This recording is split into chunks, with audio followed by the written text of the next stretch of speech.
Well, Jamie, thank you so much for sharing, and you can see why I was really excited to have Jamie share, because I knew there was a message that is baked in to Satellite that a lot of us in this room who are excited about nerd ministry need to hear. And I'm guessing for some of us, it's an encouragement and a path forward. And for some of us, some of the stuff, Jamie, that you even shared here felt for some of us to be a little overwhelming. And I suspect I don't know why. It was a deep encouragement to me as somebody who does not do a great job at going back to his support base and saying, look what you've done. That early on we did that, but as we started to see more stories, I stopped sharing those stories as frequently. And it's very easy to get bottled up in the ministry and doing the thing and never sharing with the people that are helping that thing happen or enabling that thing to happen. So can I share an honest fear? Yeah. An honest fear is that one of my donors that I haven't thanked in 6 months is listening to this going, you forgot me. So I struggle with it too. I just want to share that. So, but let me ask you this. I mean, you have 2 kids. You're running a ministry that's now in multiple states, right? You travel a good bit, and yet you're still finding the ability in all of that to carve out the time to minister to the people that are enabling you guys to make Satellite what it is. How do you prioritize your time on a weekly basis to ensure that you're not forgetting the blacksmith? Yeah, I love that question. And there's actually, if you look up how often or how much an executive director should spend their time fundraising, it's like 50%. And I think some people hear that and like, you're doing that 50%. Guess what I'm doing? I'm talking ministry. I'm talking about the work. I'm talking about the fruit. I'm hanging out with people. And it sounds intimidating, but once you get into it, it's really, really fun. Because stories like this that were reproduced with this text, I'm like, yes, I will make time to have coffee with that person, whether they responded with that text or not. So it just becomes a natural part of our ministry. But part of why I'm able to do that, you said, how do I find that balance? Well, first of all, I think balance is kind of a myth. I think balancing is this constant thing that we're doing. And when you feel like you start getting it, you start to weeble and then wobble a little bit. But we have a team of people that can do the hands-on things that I used to do. And they know that when I'm sitting down having coffee with this person or that person, that like I'm doing that so that people in our ministry can continue to do what they do, and that is be with kids 30 hours a week. So building a team around you is probably the biggest thing, but it's like, well, how do I build a team if I don't have support? Well, take care of, I'm telling you, this is just the parable of the talents, right? Take care of the 1, 2, 3, 5 donors that you have right now with absolute care. And I believe that'll multiply, and eventually you'll have the opportunity to do that. Well, I mean, all pastors are realistically fundraising all the time, every Sunday for most of them. But fundraising has been a major part of our story and our journey. I mean, we had to raise just for total blunt honesty here, if you're thinking like, I'd like to get into this ministry and I got to figure it out. I mean, we had to raise nearly $300,000 in order to get what we were doing off the ground. And we've continued to raise after that. And my entire staff, between myself, Andy, and Dalton, all are continually raising and connecting with the people who are supporting our church or supporting us individually to enable us to do what we're doing. And I think, Jamie, one of the things that I love about Satellite is you really do help people to count the cost and to say, listen, if you don't feel like you can, this is going to be hard if you don't feel like you can ever have a passion to minister to the people that are supporting you and make this something that you not only want to do, you enjoy doing. And is it hard at first? Yes, it's absolutely hard to step into those funding conversations. I love some of your stuff about story and making sure that we're saying the story in the right way so that people can actually follow us. And amen, anybody here has been like, you met another D&D player and 20 minutes into the conversation, you're still hearing about their character's backstory that you're not even in a game with? And you're like, bro, shut up, right? Like, we can even do that to ourselves, and it happens much faster when you're talking to somebody who has no idea what you're talking about. So just practically speaking, is this just something that comes naturally to you, or have you had to really work at using the right language? Yeah, actually, I think it goes back to how a lot of us spent our childhood. I was on sports teams. I competed in sports most of my life. I was very involved with my local community. And I didn't start I played video games my whole life, but I didn't start competing with it till I was like 15, 16 years old. And I learned when I'm on a baseball team, I sat in the dugout with my teammates. And I got yelled at by my coaches when I said something stupid. And I got mentored by them, and I was around them. This is part of why we built Silent Gaming, because kids need to have those interactions, because they need to know like what it's like to talk to people when they're not on a headset. It's different. And it may change over time as nerds begin to take over the world. Maybe in 30 years, it'll be different. But right now, the people that we're trying to invite to partner with us are probably a little older than us, and they grew up in a dugout.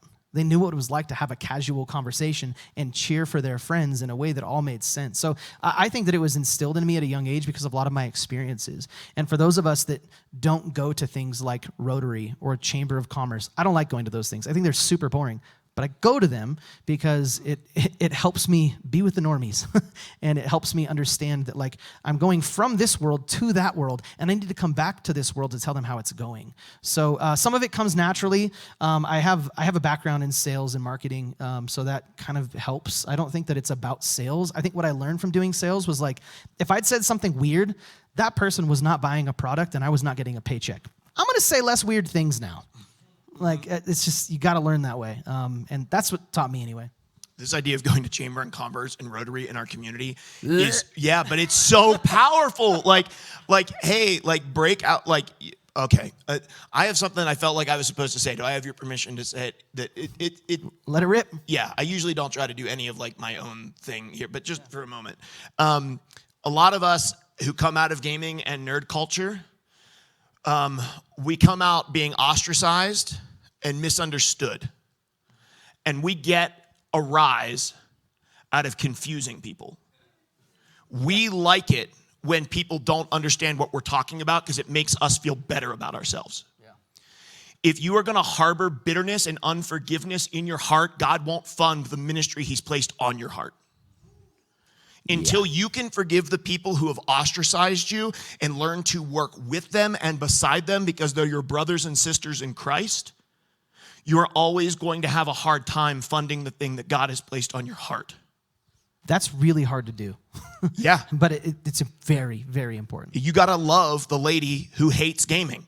You got to love her enough to meet with her, to care for her, even if she doesn't understand exactly what you're doing. And to have her to partner with you, but not just to partner with you, to be part of what is going on. Jamie, tell me just a little bit about your time invested in just relationships. My friend Matt Geppert always said that all resource flows along the vein of relationship. And so I just feel like you are just a guy, man, who just builds tons and tons and tons of relationships and invests deeply in those things. Talk to me just a little bit about the importance of really genuine relationships inside of your ministry. Yeah, I am a fan of relationship. I think we all are in various ways. I tend to be drawn to people that disagree with me more than people that agree with me. And what I mean by that is I could have a 5-minute conversation with Mark about Raid Shadow Legends. And he might be like, bro, you're cringy, but at least it would be like, okay, he gets it, cool, I can move on. But if I try to talk about that to a normie, right? It's going to result in a long conversation of me explaining things. And if there are times where I do try to explain games to people, right? So what I need to realize is if I'm going to talk to Mark for 5 minutes, we're going to get stuff done because we're already friends, we're tight. But if I'm going to meet with somebody that I don't know very well, I might spend an hour with them. So the less I know someone, the more I want to spend time with them. If that makes sense? And when I speak at places, I will often, usually in settings where I'm talking to parents, how many of you absolutely despise video games? And about 90% of the room will raise their hand. By the end of it, I ask the same question. And I say, okay, you, and you, those are the people I want to have coffee with. The people that after hearing me for an hour and a half still have a problem with video games. You know why? Because they probably know something I don't. I think too often we think like, oh, it's because they're the dumb ones. What if they're not? What if they're ones that have a really good perspective you haven't heard yet? Appreciate that. I'm going to open it up. Anybody have a question you'd like to ask Jamie? Feel free. Yeah, Mika. So, what's the first step into research and starting first step in research, starting a program like what you're doing? Yeah. I think for us, it was like practically, if you want to serve in a school, start an after-school program at a school, be present in the school. Like find out, do they need volunteers for like field trips? Do they need adults to be in the kitchen just to be adults so we know, hey, more adults are in the building, the more we know kids are safe. Schools have a lot of needs. Now, you can't just go in like a weirdo and be like, I've got tacos for kids. Like, that's kind of weird. It used to happen. Literally, I could walk into a high school. All I'd have to do is have a background check and I'd be like, yo, I brought a bag of tacos. I'm going to meet some kids today. They'd be like, all right, cool. I would do that. That's how I met kids for like a decade. You don't do that anymore. So it's find out practical ways that you can be present in this school. And I actually think if you want to start a program in a school in fall of, it's 2024? Yeah, this is 2024. Okay, cool. So in fall of 25, you need to go into that school no later than January of 25. Like you need to be present in that school for 6 months before you think you have a quote unquote right to run a club in that school. There's grant funding available. 21st Century Grant, that's available to a lot of people that are doing ministry or nonprofit work in impoverished communities. 21st Century Grant, that's a great one to go after. And there's a lot of churches that might have that. If you look up 21st Century Grant in your community and you know that like, oh, Boys and Girls Club has access to that community, run your club through Boys and Girls Club. This is a hot take. I'm a man of hot takes. You've been around me for 5 minutes, you know that. I think one of the most important things you need to ask yourself if you're going to do this is, do you need to start it on your own, or do you just come under somebody that's already doing it? A lot of us really want to start our own thing. The reason Susie did that, I did that, Mark did that, Bubba did that, is because 8 years ago, nobody else was doing it, so we had to. So now there's a whole lot of people doing it. And guess what? I'm just going to say it. Sometimes running a nonprofit really sucks. And if you try to start your own thing, you're going to find that out, okay? Don't start it on your own if you don't have to. And I'm not saying, good, come to me. But really, if you want to come talk to me about it, I'd love to tell you more. We have a card. Just take my card off the satellite gaming table and reach out to me. Yeah, and as somebody who filed and signed his 990 wrong 3 times this week in between things, can I just say being a nonprofit sucks. So yeah, I feel that. Can't wait to wire the money for that filing. Anybody else got a question? Wait, there's over here. Okay, go ahead. Yes, so the question was, do you see something like satellite being able to be expanded digitally into homeschool settings? Yeah, we've done it. Yes, 100%. It's a very big need. It's a very big desire. And we've done several things that make it work. Little plug here. With LTM, we're doing this thing called Minecraft Creative League. And we've done that with homeschool students before, where basically they get a theme each week, they get a build. And if it's in a Christian space, we say, hey, this week you're building the temple to scale. And it's actually like really cool. So there's a lot of really cool ways you can provide that for homeschool communities. And again, reach out to me because that's something I'm really passionate about. I think homeschool kids, they need community more than a lot of kids. And I think that's a really cool way to make it happen. Awesome. Booch, you had your hand up. Yeah, so the question is basically, man, you gave us this round table, your base of money supporters, your base of prayer supporters, your mentors, the people you're mentoring, all of those sorts of things. What if I am in a situation right now where I have a small to medium-sized stream, talking about Jesus on that stream, connecting with people, but I don't have any of these tables made that are supporting me? What's the best place for me to start? A prayer team. That's where you start. I want to share that, yes, I am talking of this more to say like, hey, this is possible, guys. We can do this. I started doing ministry when I was 18. When I was like 5, I started helping any way I could, right? But I grew up in a church. I started doing ministry in terms of like having an actual role at a church from 18, and it's been going on ever since. So from 18 till I was 30 years old, I did not do it full time. So I had 12 years of beating my head against a wall saying like, Lord, how do I do this? How do I do this? How do I make it happen? So here's what I'll say. Also, you're talking about streaming. I often tell people like, I'm not a content creator. I'm not a streamer, so I can't relate. I went ahead and pulled this up to make sure I wasn't wrong. I have done content creation. I did make a YouTube video that had 176,000 views. I do have several videos that have more than 10K views. I did make a few $100s a month live streaming for like 6 months, okay? So I have done this. I have done this. I've not done it to the scale of a lot of you, but I do have experience in that. Here's what I would say. I think, and this is going to be, I think, one to pray about and one to talk to others about. Don't just take my word for it. But if we as Christians want to go live stream as Christian streamers, we need to have an honest conversation with ourselves about supply and demand. Okay? I'm not talking about what God can supply. I'm not talking about that. But if your goal is to be a Christian streamer and make a full-time living as a branded Christian streamer and not do any support raising, go ahead and ask Susie about how that's going to go. Okay? Somebody who's been doing it for 10 years, okay? Seriously, like, I know, but like, you know what I mean? Like that's going to be really, really hard. I think this. I don't think there's anything wrong, and I think there's something beautiful about being somebody who streams to an audience of 10 to 20 people, 5 people, 3 people, 1 person. I think it's amazing, and I think it's beautiful. If you want to do that in a full-time, sustainable way, you have to figure out how to raise support, or you need to live a very, very low-income lifestyle. I think that's something we need to be honest with ourselves about. Is there social entrepreneurship? There's a book called The Art of Social Enterprise, and it is the idea of like when coffee shops, they sell coffee to make money to support their nonprofit. That's like what Susie is doing with live streaming, right? It's social enterprise. I'm doing a work that people normally do for profit, but I'm using it to fund ministry. There is social enterprise in this, but what we need to ask ourselves is what percentage of our livelihood is going to be funded by social enterprise? That would be subscribers, donations, like ads, etc. And what percentage of that is going to be funded by donations? If you're going to be branded as a Christian streamer, the higher percentage is probably going to be support raising and the lower percentage is going to be social enterprise. That's really great. I'm going to come back to that in a minute. I want to emphasize this a little bit. Like, there are people in this room for all of those paths forward, right? If you want to count the cost of what it takes to make your living off of streaming and sponsorships, go and talk to Matt. Like, in many ways, Matt has been the golden standard in the community of Christian streamers and creators.